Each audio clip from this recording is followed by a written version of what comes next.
Hey everybody, welcome back to BobkeTV. Well, the biggest bike race of the springtime is coming up right on the horizon, starting on Sunday, this coming Sunday, Paris-Nice, from Paris to Nice, France. This is one of my favorite races as a professional. You start in Paris, where in March it can be quite miserably cold, and you feel better and better and better as you get closer to Nice, France, where it ends, and the Côte d'Azur. Temperatures get warmer and warmer and warmer. You get out of the frozen tundra of Northern Europe and you come out on the Mediterranean, and it's absolutely glorious race. Very tough. Stages are very hard. Guys fired up, guys motivated. Courses are challenging. Beautiful scenery. I always loved Paris-Nice as a pro. I had some mixed results there, but every once in a while I felt pretty good in Paris-Nice, and our team never lit the world on fire in Paris-Nice, but it was great for the preparation for the rest of the season, and it's an absolutely glorious race, the biggest race of the early springtime, and it gives a chance for the world to see the GC contenders that will be competing for the crown of the yellow jersey in the Tour de France. Recently, we've seen Bradley Wiggins win, Carlos Betancourt, Richie Porte has 2 wins in recent history, including last year. And back is Alberto Contador. Richie Porte will be back. He's not on Sky anymore. He's on BMC to defend his title. But Alberto Contador hasn't raced Paris-Nice since 2010. And he's won it twice also, but more on the GC contenders in a moment. First off, let's take a gander at the course. 6.1 kilometer prologue. Watch for Rowan Dennis, also of BMC, to be the odds-on favorite. Very tough to beat Rowan Dennis at this discipline for the riders that are in the field. Tom Dumoulin from the Giant Alpecin squad has a chance to do something in the prologue. And then some sprint stages. 1, 2, and 4 look to be set up for the sprinters. Marcel Kittel will be there. Greipel, if you saw my preview. My last video about Paris-Nice, a preview of the sprinters. One guy I left out, Michael Matthews from the Orica squad. He's got a great chance on stage number 4 because there's some tough climbs before the peloton gets to the finish line. So if Orica can control things, keep the breakaway in check, Michael Matthews might be the only sprinter to be able to make it over those hills on stage number 4. Stage 3 is going to be very cool. In the Beaujolais region, a tough little climb called Mount Brulé to finish off the proceedings. A couple of pitches close to 23% on Mount Brulé, that on stage number 3. That looks like one of the punchers, maybe not a GC day. It's less than 5 kilometer climb. So there's not enough roadway really to make a big separation between the GC men.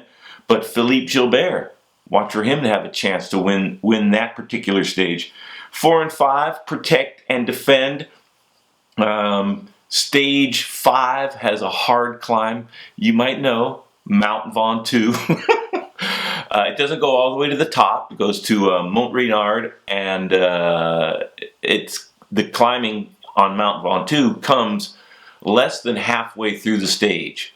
So it's a chance for the breakaway, but after the last climb on stage number 5, there's a long way to the finish line, and things should come back together for the GC riders. But stage number 6 is an absolute killer. Stage 6 of the 2016 Paris-Nice is the hardest day of racing so far this year. 5 Category 2 climbs, 2 Category 1s, including a finish at the top of La Madone. La Madone, 15 plus kilometers. There's 2 stretches that are close to 11%. About halfway up, there's a stretch 9.5%, and the last kilometer, 10.9%. Stage number 6 is key to this. And if Alberto Contador is at his best, he should be able to dance away from the field and put serious time into his rivals and give him a great chance to win the overall. Stage 7, no promenade to finish off the racing. That's down in Nice. Some tough climbs, but it doesn't finish at the top of a climb. Finishes down in Nice on the Promenade Anglaise, the very famous finishing of many editions of Paris-Nice. And so whoever's in the lead after stage 6 should be able to defend and hold on in stage number 7. Okay, the nitty-gritty. Who's going to win Paris-Nice? I think it's going to be Alberto Contador first, Richie Porte second, and Geraint Thomas perhaps number 3. The GC battle shakes out like this. Prologue, not quite long enough for big separation, but it's going to give us a great idea to see how powerful the climbers are. If Contador can get within a few seconds of Richie Porte, that should be a big boost to his confidence. And some of the other GC riders, it'll be interesting to see how they do in the prologue also.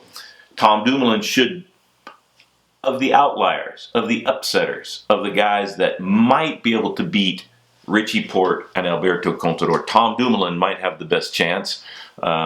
Great time trialist. Watch him to lock horns with Rowan Dennis in the 6.1 kilometer time trial.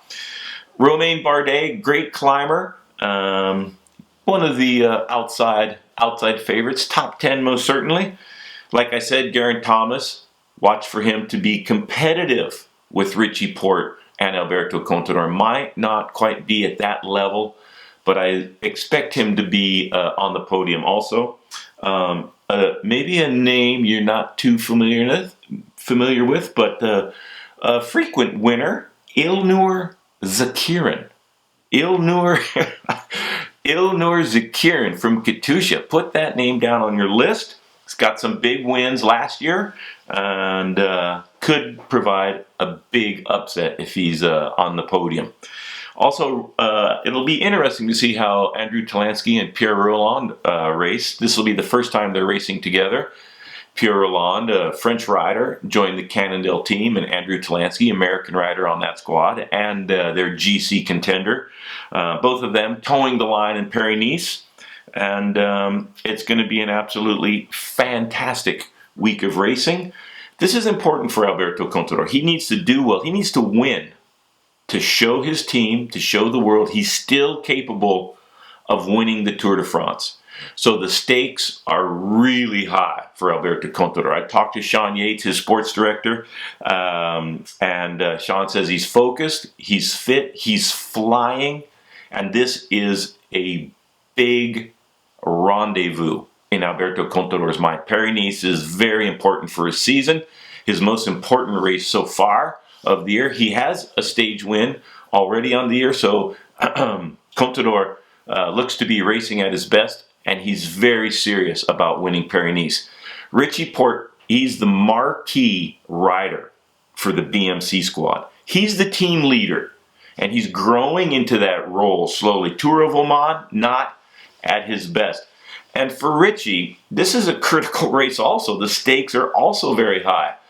He raced in the shadow of Bradley Wiggins on Sky and then Chris Froome, but now he is the focus of the GC aspirations of Team BMC, which is one of the biggest teams in the sport. So the pressure is really on Richie Porte. We'll see how he responds. It's going to be a great battle between those two guys.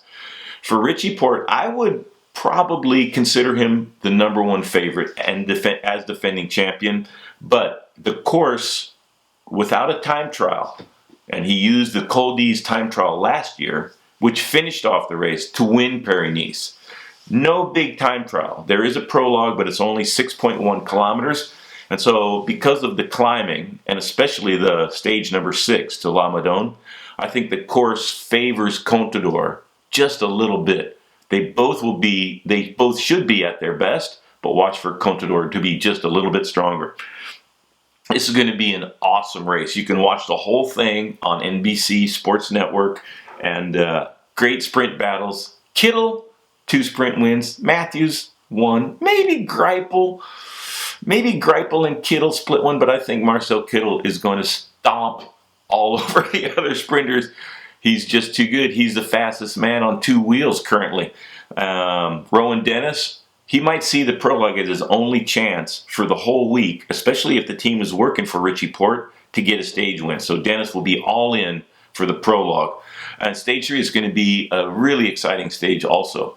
There's not a boring day of the whole Paris-Nice. Is going to be great. So I hope everybody tunes in. I hope you like these videos. If you like them, a thumbs up. I'll keep doing them if I get the thumbs up, everybody. So the stakes are high for you guys also. Keep the comments coming, and if I've forgotten any favorites, please feel free, go to the comment section and remind me, like I forgot about Michael Matthews when I did my original sprinters predictions. And please subscribe. The subscriptions help a lot. Thanks, everybody. Wet roads, cold and rainy.